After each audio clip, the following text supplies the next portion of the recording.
Hi guys, I'm Matt, and this is my 15112 term project.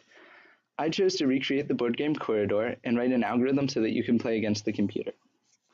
First, I'll show you a two-player game by demonstrating with two human players, and you'll see that player 1 will start at the bottom of the grid, and player 2 will start at the top of the grid, and the goal is to move to the other side of the grid.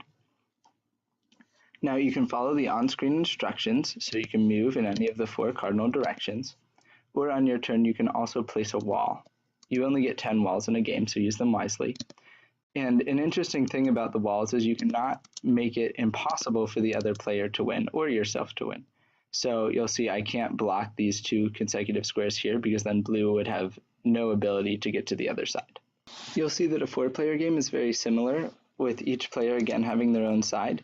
The only difference is now the players 2 and 4 are moving horizontally instead of vertically. And you also only get 5 walls instead of 10.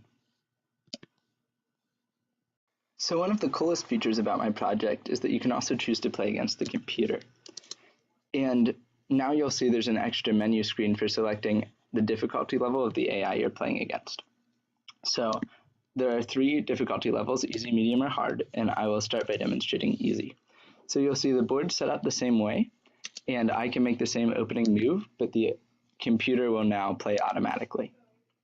It sometimes takes a second to think about all the possible moves, but the really cool thing about my project is that the AI is thinking in a separate thread, which means that the longer I take to move, the more moves it's considering and the faster it will play the next time. So you'll see here that I'll move and it will move immediately, but if I move again quickly, it takes it a second because it has to consider more moves.